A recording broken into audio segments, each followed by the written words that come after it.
बिस्मिल्लाहिर्रहमानिर्रहीम। हेलो अस्सलाम वालेकुम व्यूवर्स, कैसे हैं आप लोग? I hope you all are doing well. आज की वीडियो भी आपके लिए बेहद इंपॉर्टेंट होने वाली है क्योंकि आज की वीडियो में भी मैं आपको गेस और इम्पॉर्टेंट टॉपिक्स बताऊंगी।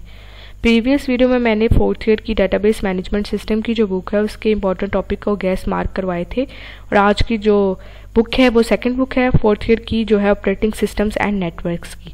वैसे तो दोनों बुक्स का पेपर कंबाइन ही होता है लेकिन मैं सेपरेट मार्क इसलिए करवा रही हूँ ताकि शॉर्ट वीडियो बने, लॉन्ग ना बने।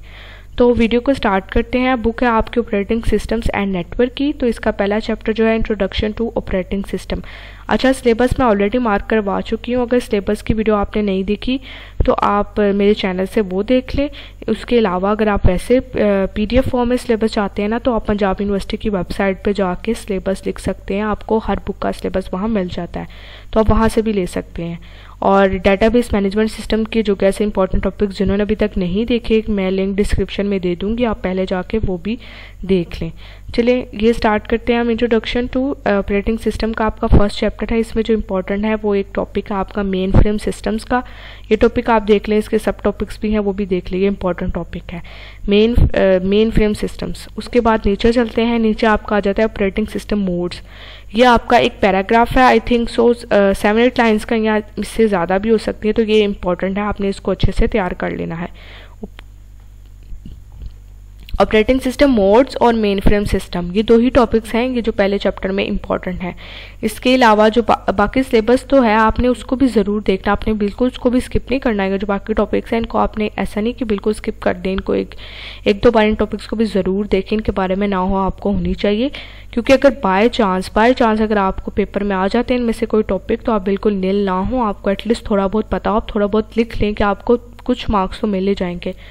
तो बाकी जो दो टॉपिक्स मैंने आपको मार्क करवाए ये तो इंपॉर्टेंट है, ये आप अच्छे से कर ले, ये आपको ज़रूर पेपर में आ सकते हैं। उसके बाद नेक्स्ट चैप्टर की तरफ चलते हैं। सेकंड चैप्टर है प्रोसेस मैनेजमेंट का। अच्छा, प्रोसेस मैनेजमेंट का ये चैप्टर तो वैसे शॉर्ट है लेकिन इसमें जो इंपॉर्टेंट टॉपिक्स हैं वो है process states, state transition in process, process control block और प्रोसेस स्केजुलिंग। ये 4 टॉपिक हैं, बेहद इंपॉर्टेंट है। मैंने साथ वेरी इंपॉर्टेंट भी लिखा है, इस पर मैंने इसलिए जोर दिया है क्योंकि ये बहुत इंपॉर्टेंट टॉपिक्स है। आप अच्छे से इनको तैयार कर लें, बहुत अच्छे से। इनके आगे सब टॉपिक्स नहीं है, ठीक है, ये तो ये आपने बेहद अच्छे से ना आपने ये टॉपिक्स तैयार कर लेने हैं, ठीक है। और नीचे चले, एक और टॉपिक है वो है कॉन्टेक्स्ट स्विच का। कॉन्टेक्स्ट स्विच जो है ये भी इंपॉर्टेंट टॉपिक है, इसको भी आपने ज़रूर तैयार करना है। अच्छा, ये टॉपिक्स आपने बेहद अच्छे से तैयार करने हैं, ये गारंटी है कि आपको एग्जाम्स में इनमें से ज़रूर कोई टॉपिक आ सकता है। प्रोसेस मैनेजमेंट का ये टॉपिक है, चैप्टर है, इसमें से ये टॉपिक जो है आपके 4 और ये कॉन्टेक्स्ट स्विच का ये इंपॉर्टेंट है, ये आपने अच्छे से तैयार करना है। इसके अलावा बाकी टॉपिक्स को भी आपने स्किप नहीं करना, उनको भी देख लें जो आपके सिलेबस में ऐड है ताकि आपको थोड़ा बहुत तो उनके बारे में पता हो। बाय चांस अगर आपको आ जाते हैं तो आप जो बिल्कुल है नील ना हो। अब नेक्स्ट चैप्टर की तरफ चलते हैं, वो है चैप्टर 4। थर्ड चैप्टर जो है आपका वो आई थिंक थ्रेड्स का है, तो वो इतना इंपॉर्टेंट नहीं है, उसमें कुछ भी इंपॉर्टेंट नहीं है तो इसलिए मैंने मार्क नहीं करवाया। वैसे आप उसको 1-2 बार देख लें, मे भी आ जाए, वैसे कोई चांस नहीं है। उसके बाद CPU स्केजुलिंग का ये 4th चैप्टर है आपका, इसमें भी कुछ भी इंपॉर्टेंट नहीं है, ठीक है। जो इंपॉर्टेंट है वो है डिस्पैचर। ये एक डेफिनेशन आपने कर लेनी है, ये भी इस सूरत में इंपॉर्टेंट है क्योंकि ये कुछ पास पेपर्स में आई हुई है और वैसे भी ये इंपॉर्टेंट है, इसलिए डिस्पैचर की ये टॉपिक है, ये आपने देख लेना है। ये आई थिंक डेफिनेशन होगी तो ये आपने अच्छे से तैयार कर लेना। इसके अलावा बाकी मैं बार बार यही कह रही हूँ कि बाकी टॉपिक्स को आपने बिल्कुल नहीं छोड़ देना कि आप एक नज़र भी उनको ना देख रहे हो, आपको बिल्कुल उनके बारे में कुछ पता ना हो, तो ऐसा हरगिज़ नहीं करना। आपने बाकी चैप्टर्स को भी आपने बाकी टॉपिक्स को भी आपने ज़रूर 1 से 2 बार पढ़ना है कि उनकी जो मेन आपको जो उनका कॉन्टेक्स्ट है वो समझ आ जाए, ताकि अगर बाय चांस आपको एग्जाम में इनमें से कोई टॉपिक आ जाता है तो आप बिल्कुल नील ना हो, बिल्कुल ज़ीरो ना आए आपका, आप कुछ ना कुछ उसमें लिख दें। तो इसके अलावा जो 4th चैप्टर उसमें इंपॉर्टेंट यही है डिस्पैचर का, ये आपने अच्छे से कर लेना। अच्छा, जो मैं आपको मार्क करवा रही हूँ ना ये बेहद इंपॉर्टेंट टॉपिक्स हैं तो ये आपको ज़रूर आएंगे। उसके बाद प्रोसेस सिंक्रोनाइजेशन का एक चैप्टर है आपका 5th चैप्टर, उसमें जो इंपॉर्टेंट है वह है क्रिटिकल सेक्शन प्रॉब्लम। ये एक टॉपिक है क्रिटिकल सेक्शन प्रॉब्लम, इसके सब टॉपिक्स नहीं है, जस्ट ये एक मेरा ख्याल पैराग्राफ होगा, ये आपने अच्छे से तैयार कर लेना है, ये इंपॉर्टेंट है। इसके अलावा जितना भी है वो आई थिंक सो आपके सिलेबस में भी ऐड नहीं है, इसलिए मैंने क्रॉस किया हुआ है। तो क्रिटिकल सेक्शन प्रॉब्लम का जो टॉपिक है आपने बहुत अच्छे से करना है, एग्जाम में ज़रूर आता होता है, ठीक है। अब देखिए आपको आता है कि नहीं, लेकिन ये इंपॉर्टेंट टॉपिक है क्रिटिकल सेक्शन प्रॉब्लम, ये आपने कर लेना, जस्ट एक ही टॉपिक इसमें इंपॉर्टेंट है। उसके बाद नेक्स्ट चलते हैं चैप्टर 6 की तरफ। डेडलॉक्स है चैप्टर का नाम। इसमें भी एक ही इंपॉर्टेंट है, वो है डेडलॉक कैरेक्टराइजेशन। ये एक टॉपिक है, ये इंपॉर्टेंट है, ये आपने अच्छे से कर लेना है। इसके अलावा तो बाकी आपके में भी सिलेबस में भी इंक्लूड नहीं है, मैंने क्रॉस किए हुए।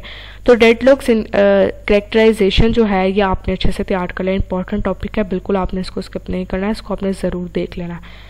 उसके बाद नेक्स्ट चलते हैं हम अपने लास्ट चैप्टर की तरफ। तो ये 13 चैप्टर है आपका डाटा कम्युनिकेशन एंड नेटवर्क्स का। कह लें कि ये आपका आधा सिलेबस इसी चैप्टर में है। इस बुक का आधा सिलेबस आपका इसी चैप्टर में है। जैसे मैंने यहाँ पे भी लिखा हुआ है कि 1 लॉन्ग क्वेश्चन मस्ट, इसमें से एक लॉन्ग क्वेश्चन तो ज़रूर आता है, ये गारंटी है 100%, इसमें कोई दो राय नहीं है, इसमें से एक लॉन्ग क्वेश्चन ज़रूर आता है। ठीक है, तो अब आपने जो मैं इंपॉर्टेंट टॉपिक्स आपको बता रही हूँ उनमें से भी लॉन्ग क्वेश्चन हो सकता है। डिफरेंस बिटवीन लैन एंड वैन, ये आपने देख लेना है, ये एक टेबल की फॉर्म में डिफरेंस है 5-6 लाइन्स का, तो ये आपने अच्छे से देख लेना है। ठीक है, ये अक्सर आ जाते हैं डिफरेंसेस वगैरह। उसके बाद नीचे चलते हैं फिजिकल ट्रांसमिशन मीडिया। ये टॉपिक है फिजिकल ट्रांसमिशन मीडिया। इसके आगे सब टॉपिक हैं twisted pair, coaxial cable and fibre optics. ये जो टॉपिक है ये इंपॉर्टेंट है, ये आपको लॉन्ग क्वेश्चन में आ सकता है, आपको तीनों लिखने होंगे, या आपको शॉर्ट क्वेश्चन में कोई एक ट्रांसमिशन मीडिया पूछ सकते हैं, या फाइबर ऑप्टिक्स या कोएक्सियल केबल या ट्विस्टेड पेयर में से कोई एक पूछ लेंगे शॉर्ट क्वेश्चन में, या लॉन्ग में आपको ये सारे लिखने होंगे। तो ये लॉन्ग शॉर्ट दोनों में आ सकता है, लेकिन इस चैप्टर में से आपको लॉन्ग क्वेश्चन आना ही आना है, ये तो गारंटी है। उसके बाद नीचे चलते हैं, नीचे है OSI मॉडल।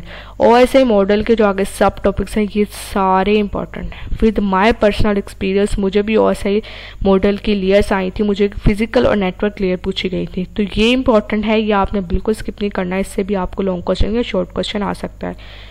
इसमें advantages of OSI model, layered architecture, peer to peer processes, interfaces between layers, organization of the layers of OSI model. ठीक है, OSI मॉडल की जो 7 लेयर्स हैं वो सारी आपने बिल्कुल आपको A to Z आनी चाहिए। ठीक है, वो आपको आ सकती हैं, एक लेयर पूछ सकते हैं, 2 पूछ लेंगे, या सारी पूछ लेंगे लॉन्ग क्वेश्चन में। तो इस तरह ये भी बेहद इंपॉर्टेंट टॉपिक है। उसके बाद TCP/IP प्रोटोकॉल सूट है। उसके आगे सब टॉपिक हैं physical and data link layers, network layer, transport layer, application layer.